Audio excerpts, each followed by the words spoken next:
Assalamualaikum warahmatullahi wabarakatuh. Bismillahirrahmanirrahim. Salam sehat, salam sejahtera untuk anak-anakku semua pada pagi hari ini. Semoga kalian selalu sehat selalu bahagia selalu. Anak-anakku semua, bagaimana kabarnya hari ini? Sehat kan? Alhamdulillah. Sebelum materi kita lanjutkan, jangan lupa kalian mengisi daftar hadir hari ini yang sudah saya sediakan di Classroom PSSM. Anak-anakku semua, pada pagi hari ini kita akan bahas mengenai PSSM, yaitu pemeliharaan sasis sepeda motor. Sedangkan KD yang akan kita bahas adalah KD memahami prinsip kerja sistem rem. Kemudian di sini ada IPK. IPK adalah indikator pencapaian kompetensi. Di sini ada 3 IPK. Maaf, ada 4 IPK. IPK 1 adalah mengetahui konsep kerja sistem rem hidrolik. IPK 2 mengetahui komponen-komponen sistem rem hidrolik. Yang ketiga mengetahui fungsi komponen sistem hidrolik. Dan yang keempat adalah melakukan perawatan komponen sistem hidrolik sepeda motor. Kemudian materi apa yang akan kita bahas pada hari ini? Yaitu rem hidrolik. Setiap perjalanan hidup, setiap kita akan pergi tentunya pasti akan mempunyai tujuan. Dalam pembelajaran hari ini juga sama, kita mempunyai tujuan pembelajaran. Setelah mengikuti proses pembelajaran, peserta didik diharapkan dapat 1. Mengetahui konsep kerja dari sistem rem hidrolik. Yang kedua, mengetahui konsep-konsep sistem rem hidrolik. Yang ketiga, mengetahui fungsi komponen sistem rem hidrolik. Sedangkan yang keempat adalah menjelaskan perawatan komponen sistem rem hidrolik pada sepeda motor. Kita lanjut. Sistem rem sepeda motor dirancang untuk mengurangi kecepatan laju, mengurangi, memperlambat kecepatan, dan menghentikan sepeda motor. Kalau kita lihat di jalan raya, itu banyak sekali terjadi kecelakaan. Khususnya kecelakaan mobil, kecelakaan sepeda motor. Berbagai banyak hal yang menyebabkan terjadinya kecelakaan itu. Bisa karena komponen-komponen pada sepeda motor yang sudah tidak berfungsi seperti biasanya, bisa juga karena kelalaian manusia itu sendiri. Salah satunya kita bahas di sini adalah rem sepeda motor. Karena di dalam mengendarai sepeda motor, sistem rem ini sangat diperlukan sekali untuk keselamatan bagi pengendara, bagi yang diboncengkan ataupun bagi orang lain. Sehingga pada rem sepeda motor ini mempunyai banyak fungsi. Bisa mengurangi laju kecepatan sepeda motor, bisa menghentikan laju sepeda motor, dan yang poin terakhir adalah bisa meningkatkan keselamatan dan untuk memperoleh pengendaraan yang aman. Dari adik-adikku semua, maaf, dari anak-anakku semua, maaf, alarmnya tidak bisa diajak kompromi. Kita lanjutkan. Prinsip kerja rem. Mungkin anak-anakku semua sudah pernah menggunakan rem tangan ataupun rem kaki. Prinsip kerja rem itu sendiri adalah untuk mengubah energi gerak atau energi kinetik menjadi energi panas dalam bentuk gesekan. Kemudian, pembagian tipe rem pada sepeda motor. Pembagian rem pada sepeda motor ini berdasarkan konstruksinya dibagi menjadi 2. Yang pertama adalah rem tromol atau drum brake dan rem cakram atau disc brake. Rem cakram adalah perangkat pengereman pada kendaraan yang bekerja dengan cara menjepit cakram dengan kaliper yang digerakkan oleh piston untuk mendorong sepatu rem atau mendorong brake pad. Brake pad itu atau kampas rem yang nanti akhirnya kampas rem ini akan menjepit cakram. sehingga dapat memperlambat laju kendaraan, bahkan dapat menghentikan laju kendaraan. Rem cakram atau disc brake, di sini kita bahas yang rem cakram saja karena di KD-nya adalah rem hidrolik. Sedangkan rem hidrolik itu ada pada rem cakram. Konstruksi rem cakram pada umumnya terdiri dari cakram atau disc rotor yang terbuat dari satu besi tuang, yang kedua dari bahan gesek atau disc pad yang menjepit dan mencakram dari cakram. Kemudian yang ketiga, kaliper rem yang berfungsi menekan dan mendorong bahan gesek sehingga diperoleh daya pengereman. Daya pengereman dihasilkan oleh adanya gesekan antara kapas rem dan cakram. Kemudian ini ada namanya self energizing effect. Biasanya self energizing effect ini efeknya sangat kecil sekali pada rem tromol.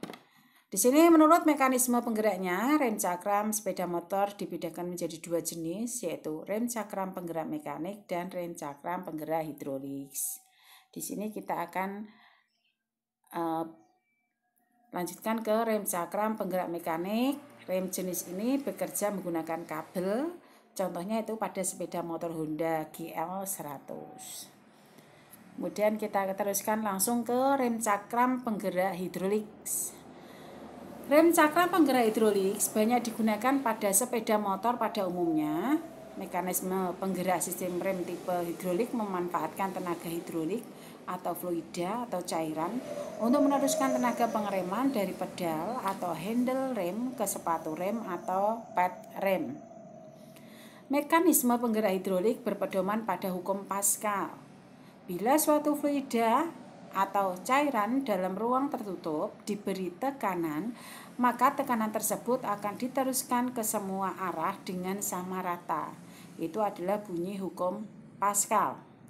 Gaya penekanan pada pedal atau handle rem akan diubah menjadi tekanan fluida oleh piston master silinder, kemudian diteruskan ke silinder roda atau kaliper rem melalui pipa atau selang rem sehingga akan menghasilkan namanya gaya pengereman.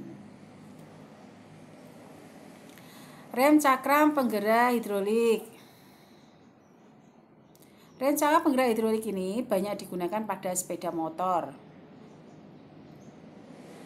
dan hanya pada sepeda motor pada umumnya. Mekanisme penggerak sistem rem hidrolik memanfaatkan tenaga hidrolik atau fluida atau cairan untuk meneruskan tenaga pengereman dari pedal handle rem ke sepatu rem atau pad rem. Kita teruskan. Rem penggerak hidrolik mempunyai beberapa keuntungan dibandingkan dengan penggerak mekanik. Yang pertama, fluida mempunyai sifat tidak dapat dimanfaatkan.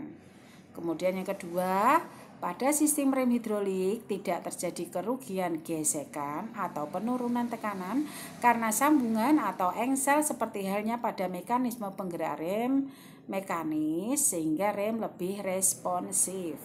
Yang ketiga, gaya pengeremannya diperlukan untuk mengoperasikan rem relatif ringan.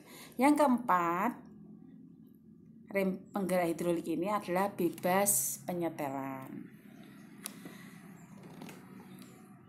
Nanti kita bahas sampai dengan komponen-komponen pada sistem rem hidrolik saja. Untuk yang lainnya nanti kita bahas ke pertemuan berikutnya. Kita lanjutkan untuk komponen-komponen rem cakram penggerak hidrolis. Komponen-komponennya antara lain, satu ada master silinder, yaitu digunakan untuk mengubah gerak pedal atau tuas atau rem ke dalam tekanan hidrolis. Master silinder terdiri atas reservoir tank, yaitu tempat minyaknya yang berisi minyak rem. Kemudian ada piston, ada silinder yang membangkitkan tekanan hidrolis. Gambarnya ini sudah saya tayangkan, bisa kalian lihat. Kemudian ada piringan cakram atau piringan rem, pada umumnya dibuat dari besi tuang yang diberikan lubang pada permukaan geseknya untuk ventilasi dan menampung kotoran atau debu yang menempel pada permukaan cakram maupun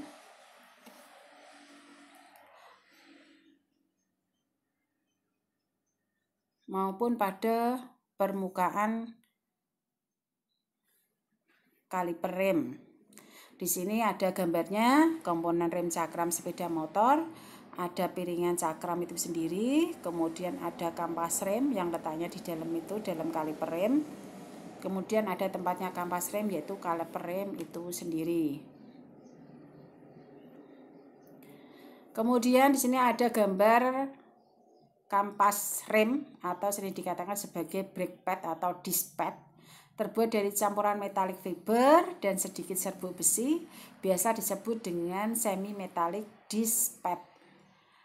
Pada beberapa pad, penggunaan metallic pad atau anti-squeal seam dipasangkan pada sisi piston dari pad untuk mencegah bunyi pada saat pengereman. Kemudian ada pipa atau selang rem, gambarnya juga sudah ada. Nanti bisa kalian lihat pada sepeda motor. Ini merupakan saluran yang berfungsi menyalurkan tekanan hidrolik fluida dari master silinder